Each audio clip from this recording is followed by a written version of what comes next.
Congrats to you both on Hippo. This is definitely one of the more unique films I've seen lately. I really enjoyed it. And Eliza, the character of Ethel, Eric, who plays the narrator, he calls her a peculiar woman. What did you like most about this role? I liked playing a mom of grownish kids because I am a mom of grown kids, and I loved the humor. I love this group. Remember, we worked with Mark before and with Kimble. So I loved the whole cast. And then, the freedom to just kind of go there and the little moments and the fact that everybody kind of got the joke. And then later, I loved that Rough House Pictures picked it up, and all the things that have happened in the whole journey. People like you who kind of get it. It's all been really exciting and really thrilling. Yeah, this was a hilarious film, and Eric, you play the narrator, and you have a really good voice. So it's a great fit. How was that experience of being in the booth? Because you're really important here because you're adding a lot of flavor to this movie and context to everything. Well, when you're in the booth, there's no pressure. You can do things like, "Can I do that again?" And you don't like piss off a whole crew going, "Oh, here he goes again." You just have your one guy in the booth going, "Sure, heck, no problem," and he rewinds it and you do it again. It's like no pressure and it's fun and you can be very specific. And I was, and it was just fun because the texture of the piece is so what it is. And so when you add the narration, it makes it palatable. You can then, oh, as opposed to just, oh my God, it's oh my God, oh. And so I love Mark's work in that aspect of his movie making. It was smart. And Eliza, I mentioned working with Mark before. What really stood out about him as a director? Well, I mean, he's such an unlikely suspect. Did you interview him at all? Did you already see him on No, I camera? haven't. Okay. Well, just look him up and stuff. He looks like a guy who I don't know, could work at the hardware store or whatever. And then he turns out to be kind of this imaginative genius and so unbelievably consistently kind and open and energetic. And the way that our first working situation came about is so unique. Eric was auditioning for Andronicus, self-tape, and I read with him because when we do self-tapes, we read with each other. And I read with him playing his son so I played the son.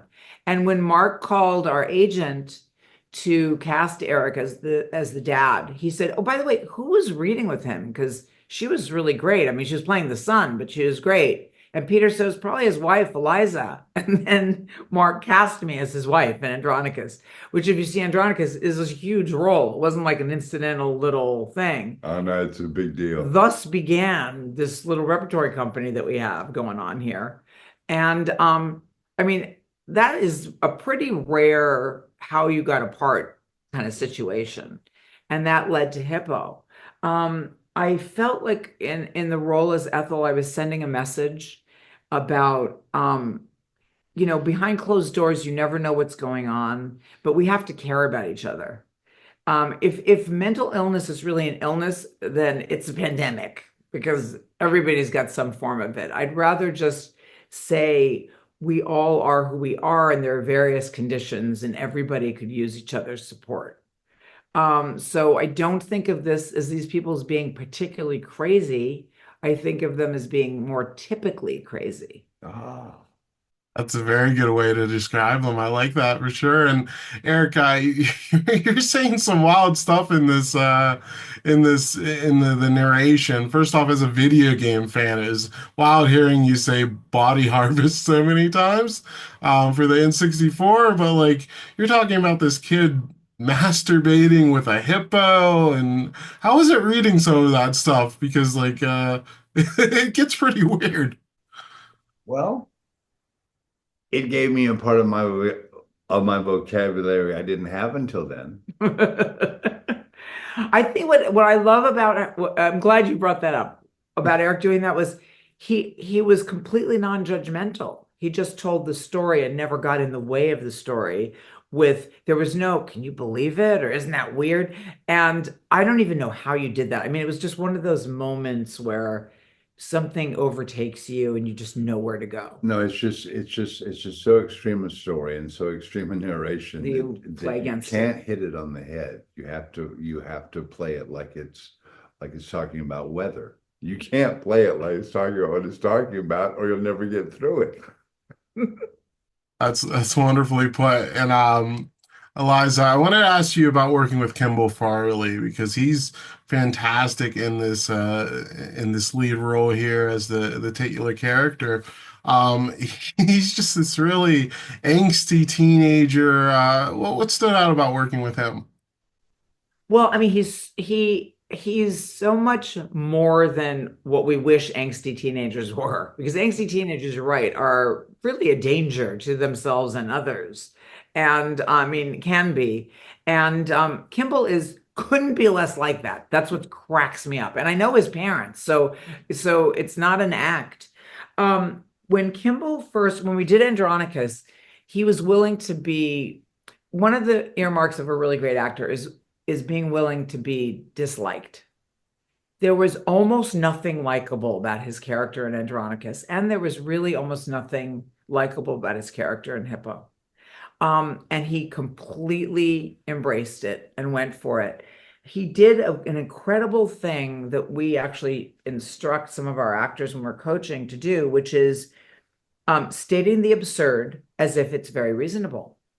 And he got so much comedy out of that and so much believability out of that. Um, and that's part of what's delicious about this movie and very different about this movie. It was very easy for him to just be smiley, happy Kimball and then suddenly Hippo. So we all had an amazing time. Even now with working on, the this kind of press tour we're doing for the movie, he's right in there arranging things and helping him. He's a true collaborator. Also, he's a find. I mean, he's a find. This kid has star quality. He should play Mick Jagger for sure. Somebody's got to just pull that hair back and look at that face. He is Mick Jagger. That's a Um, great and call. Yeah, and I love that point you made about just delivering it straight because that kind of plays into Eric's narration too, because he does the same thing and it to really great effect. Yep, absolutely. I think Kimball is a major, major talent and can do anything. And I think he will do anything. He's also not screwed up in a way where he's gonna shoot himself in the foot or sabotage a career. He's a pleasure. He's, Yeah, special kid. yeah. That's wonderful to hear. And Eric, you've gotten to do quite a few projects lately with Eliza also in that. How special is it when you get to work together as a couple? My wife is my favorite human. She's one of my couple of three favorite actors I ever knew about. And she's cute. I like her. And I have a good life with her. And it's just fun we work together. And also she's my coach, like I go to her for everything. I go to her like what do I do with it? Blah blah blah. She says, try this. Oh, okay, thank you. How about this? But try this, Eric. But don't go here where you like to do that because you always screw that up. Okay, fine. But like we have these heart to hearts that are real, and she keeps me lined up, and I love it because when you're recognizable, everybody tells you what you want to hear. They don't tell you what you need to hear.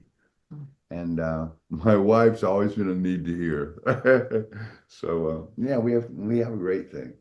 I love that answer, and I can tell that comes from the heart. It's not you sucking up. You're being very genuine. It's very sweet to see. I love that. And Eliza, you were in one of my favorite movies ever, Animal House, and what a fabulous cast that had.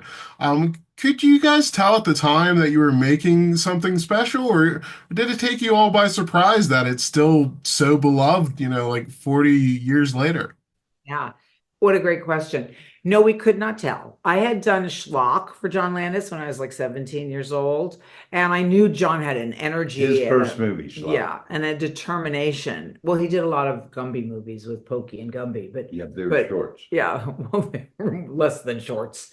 But they were but anyway, he kept saying the studio loves the dailies. They love the rushes. You always hear that on set. We thought we were making a giant inside joke, a giant, very low budget inside joke, and that nobody was really going to get it. You could see that Tim Matheson was incredible, and John Vernon Belushi, and everybody. Halls. But you didn't, we didn't have any idea. And I was pregnant with Keaton, whom John refers to as the youngest member of the cast, having been a fetus in the movie.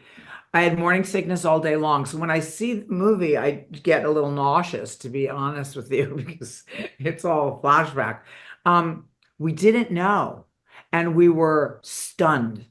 And then in terms of the longevity, I mean, Keaton and I just went up to do an anniversary showing of it in Cottage Grove, Oregon, where the Dexter Lake Club has not changed at all. Tell me about the band. And now Keaton plays with with Otis Day. They tour and they play together, and they played there together. And then everything is Animal House merch and memorabilia. It's completely overwhelming. I mean, they did a toga party, they did a parade.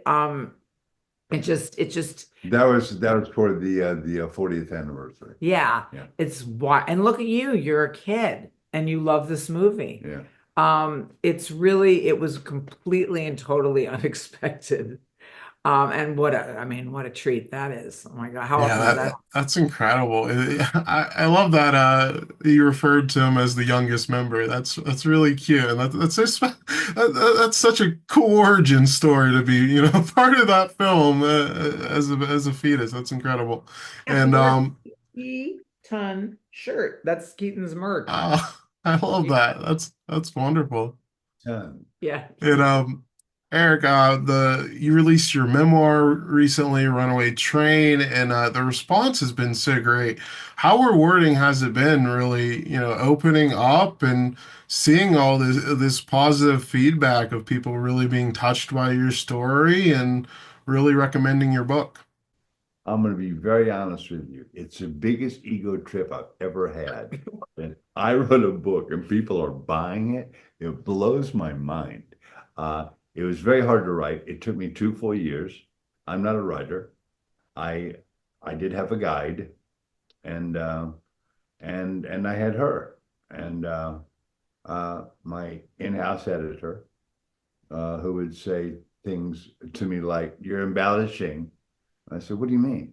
"That's not Eric. You talk too much about it, like a blah blah blah." And she straightened me out, so I'd go fix it. And but I'm an actor. I like to embellish. It's just automatic. It's not like on purpose lying. It's just what I do when I talk. It was Sometimes really on purpose, big, making up stories. You do tend to want to tell the stories as if you wish they were, but you kind of have to force yourself to just tell them as they were. Well, that's what I did. And I'm actually proud of the book because I avoided because I read every biography on everybody famous, every autobiography, every biography. I read them all, but they all have the same kind of formula. They all have a hard childhood. Then you graduate from a hard schooling. Then you don't become a star for a long time. And then you do, and then everything is a happy ending. And it didn't. I didn't want to do that, even though my story has those tendencies. So being honest is much harder than the word implies. And you have to listen to the audiobook because it has Keaton's songs in it also. Each one for each chapter fitting lyrically and also emotionally and tonally with what the chapter is going to be about. It's pretty cool. I mean, the music is part of one of our favorite things about the Yeah. book.